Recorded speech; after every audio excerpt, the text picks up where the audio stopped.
This is the horrific case of George Joseph Smith, the brides in the bath murderer, a bigamist who turned weddings into death sentences and bathtubs into his grisly signature. George Joseph Smith was born on the 11th of January, 1872, in Bethnal Green, London, a son of an insurance agent who would grow up to become one of England's most infamous murderers. From an early age, his life was marked by trouble with the law. At just 9 years old, he was sent to a reformatory and later served time in prison for fraud, theft, and deception as a young man. These early brushes with criminality foreshadowed a life shaped by manipulation and opportunism rather than honest work. By his 20s, Smith had embraced a life built on false identities and cunning schemes. He married for the first time in 1898 under the alias George Oliver Love, and that union quickly descended into crime. Over the next decade, using names like Charles Oliver James, Henry Williams, John Lloyd, and others, Smith contracted at least 7 bigamous marriages between 1908 and 1914, each designed to deceive and, in many cases, to empty the savings and possessions of unsuspecting women before he moved on. What might once have been petty deception eventually evolved into something far more sinister. Smith wasn't content merely to swindle his way into and out of a partner's bank account. Around 1912, the pattern shifted. His newlywed brides began to turn up dead in their bathtubs, each drowning initially ruled accidental or due to natural causes. 3 such deaths later became central to the case now known as the brides in the bath murders. Smith's charm and ability to exploit both societal norms and individual trust allowed him to operate undetected for years. To neighbors, witnesses, and even coroners, he appeared courteous and attentive, a man seeking companionship and stability. But behind that facade was a calculated predator who weaponized romance and marriage to gain wealth and ultimately commit cold-blooded murder. In the society of early 20th century England, where a gentleman's word was often taken at face value, George Joseph Smith thrived, until a pattern of deaths and a handful of astute investigators exposed the terrifying truth beneath his many disguises. Smith's modus operandi was chilling in its calculated precision. He targeted financially stable women, widows or spinsters with savings, inheritance, or insurance, and quickly courted them after a brief acquaintance. Within days of marriage, he would persuade his new bride to draw up a will in his favor and often encourage them to take out or update life insurance policies, listing him as sole beneficiary.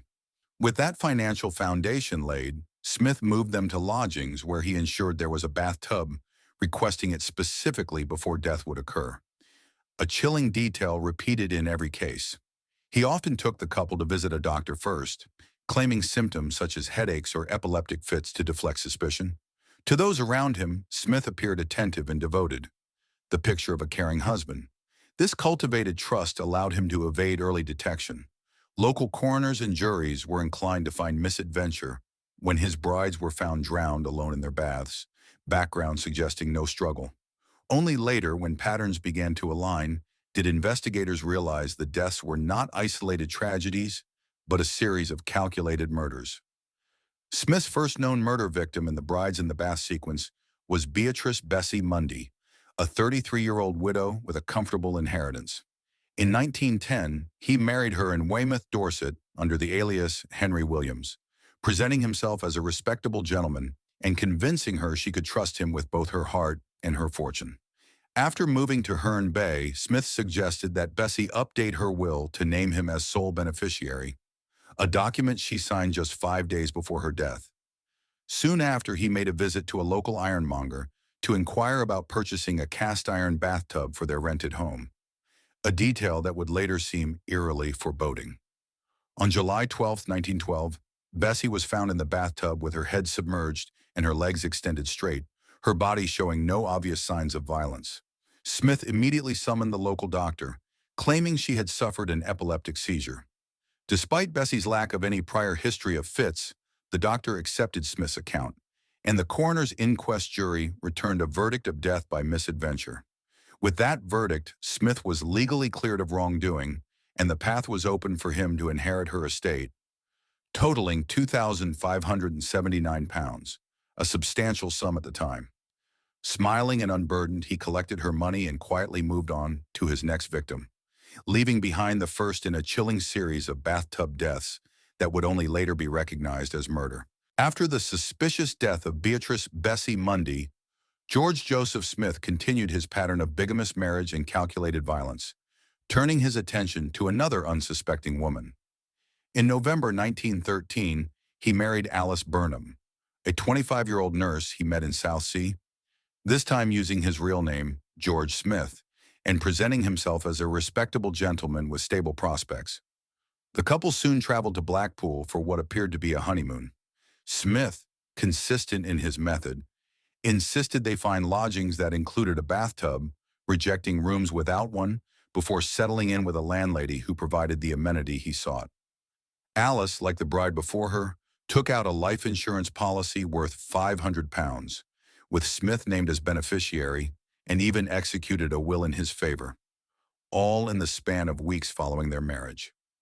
On the night of December 12, 1913, Alice was discovered dead in her bathtub, her head submerged and her body lying lifeless in a scene nearly identical to Bessie's. Smith summoned a doctor, explaining that she had complained of headaches and may have fainted or experienced a fit. With no signs of struggle and no conclusive evidence to the contrary, the inquest jury returned a verdict of accidental drowning, attributing her death to heart failure or misadventure. Once again, the death cleared Smith of suspicion at the time, and he collected the life insurance payout before quietly leaving Blackpool. But with two wives dead under eerily similar circumstances, a pattern was silently taking shape. A pattern that would soon draw the scrutiny of authorities and the public alike. In December 1914, Smith, now using the alias John Lloyd, married his third known victim in this series, Margaret Elizabeth Lofty, a 38-year-old clergyman's daughter who had come into a small inheritance and savings. As with his previous brides, Smith persuaded Margaret to take out life insurance and execute a will naming him as beneficiary before the tragic end unfolded. The couple took lodgings in Highgate, North London, choosing a flat with a bathroom, a detail that already seemed ominously familiar. On the evening of the 18th of December 1914, Margaret retired to the bathtub, and shortly thereafter was found drowned. Her life ended in a manner indistinguishable from that of Smith's earlier brides. Smith maintained the same story he had used before, alleging a sudden health issue led to an accidental drowning. The local inquest, as in past cases, recorded the verdict as accidental death in the bath. Unlike the previous two deaths, however, the striking resemblance between Margaret's death and those of Alice and Bessie began to draw attention. A newspaper article about Margaret's drowning prompted Alice Burnham's father and others to contact authorities, noting the similarity between cases. It was the convergence of these reports, not isolated incidents, that finally roused police suspicion and launched a proper investigation. 3 brides, 3 bathtubs, and 1 man whose presence at the scene of each tragedy was no longer coincidental. The pattern was unmistakable, and the hunt for a killer had begun. As the deaths of Bessie Mundy, Alice Burnham, and Margaret Elizabeth Lofty were recorded across different towns in England, a disturbing pattern began to emerge, not only for grief-stricken families but for those who began to connect the dots. In each case, a husband, under a different name, had married his bride, persuaded her to make a will in his favor or take out insurance, and then shortly thereafter reported her accidental death in the bathtub. The breakthrough came when the father of Alice Burnham, disturbed by the uncanny similarity of his daughter's death to that of Margaret Lofty, read a newspaper report and contacted police in London. Along with additional letters from other acquaintances, this prompted Detective Inspector Arthur Neal of Scotland Yard to take a closer look at what had initially appeared as unrelated misadventures. Neal's investigation unearthed a troubling web of aliases and repeated behavior. Records showed that the man who had married Margaret as John Lloyd was the same husband who had married twice before under other names, including the alias Henry Williams when he wed Bessie Mundy, and that each marriage had preceded a bathtub drowning. This consistency across different regions and victims crystallized the case into something more than coincidence. It revealed a methodical pattern of bigamy and murder. As more details surfaced, wills executed days before each death, life insurance policies listing the husband as beneficiary, and the uncanny similarities in the circumstances of each drowning, police realized they were zeroing in on a serial offender whose crimes spanned years and jurisdictions. What had been three isolated tragedies was now a single design of deception and death. On February 15, 1915, George Joseph Smith was arrested, initially on a seemingly minor charge of bigamy, while still under suspicion of murder. Within weeks, inquiries expanded, and he was formally charged on 23 March 1915 with the murders of Bessie Mundy, Alice Burnham, and Margaret Lofty. Detectives now had to prove that these bathtubs were not sites of accidental or natural deaths, but scenes of calculated murder. Enter Dr. Bernard Spilsbury, one of England's most respected forensic pathologists, who began a painstaking scientific examination of the bathtubs, the bodies, and the circumstances surrounding each drowning. His task was not easy. There were no obvious signs of violence on the bodies, and superficial examination could easily have supported claims of misadventure or sudden illness. Spilsbury, alongside Detective Inspector Arthur Neal, embarked on a series of forensic experiments to determine how a woman could drown without any indication of struggle. Traditional attempts to push volunteers underwater produced signs of resistance, but a breakthrough occurred when, following Spilsbury's theory, the detectives suddenly pulled a woman's feet upward, forcing her head under the water without warning. The volunteer quickly lost consciousness from the shock of the water entering her airway and could only be revived after prolonged resuscitation. This demonstration illustrated how a murder could occur swiftly and silently, leaving minimal external evidence. With this pattern-based forensic understanding, police were able to rebut claims of accidental drowning and tie the method of death directly to Smith's behavior.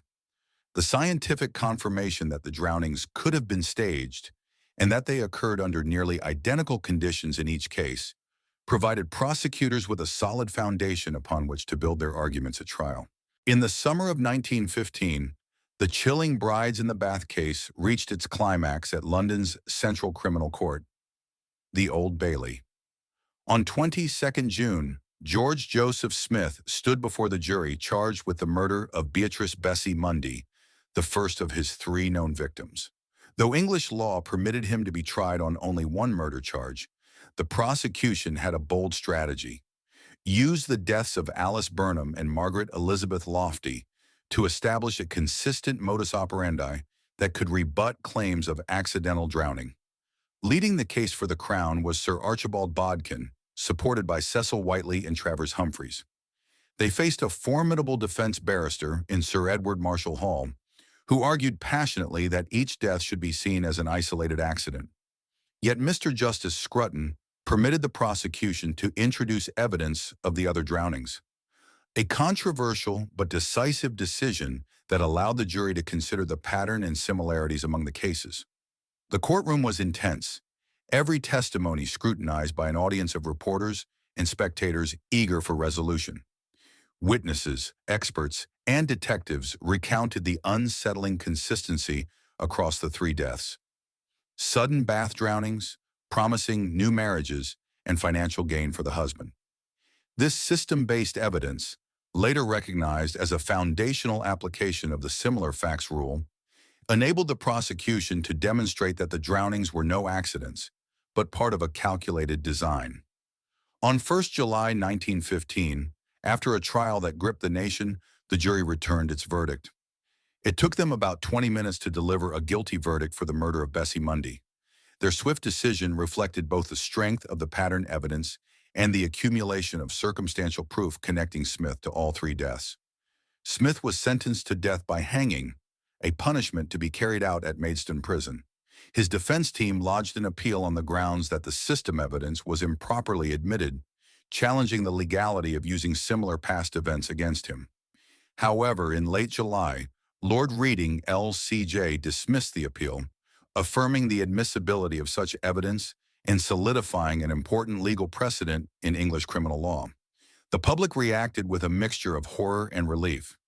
Newspapers across Britain and the Empire covered the verdict extensively, noting the calculated nature of Smith's crimes and the innovative legal approach that had led to his conviction. For many, the case marked a turning point in how serial or pattern-based crimes were prosecuted. On 13 August 1915, George Joseph Smith met his fate at Maidstone Prison, where he was executed by John Ellis, one of Britain's most experienced executioners. Despite facing overwhelming evidence, Smith maintained his innocence to the end, a final defiance that echoed through press reports and public discussion. The execution closed a grim chapter, but the Brides in the Bath case continued to captivate the public imagination. Newspapers, magazines, and later true crime writers examined every detail, highlighting not only the gruesome murders, but also the forensic innovation that played a crucial role in bringing Smith to justice. The case became widely remembered as an early instance where pattern-based evidence and systematic linkage of crimes helped secure a conviction, a methodology that would influence future legal practice. The enduring fascination with this case, from newspaper headlines to later dramatizations and documentaries, demonstrates how society grapples with the darker corners of human behavior and the evolution of criminal investigation. George Joseph Smith stood accused of a calculated series of murders that shocked a nation, and his name remains synonymous with betrayal and fear. If this story captivated you, subscribe for more historical true crime examinations. Comment below with your thoughts on this case's legacy, and share this video with others who are fascinated by how justice, forensic science, and human tragedy intersect.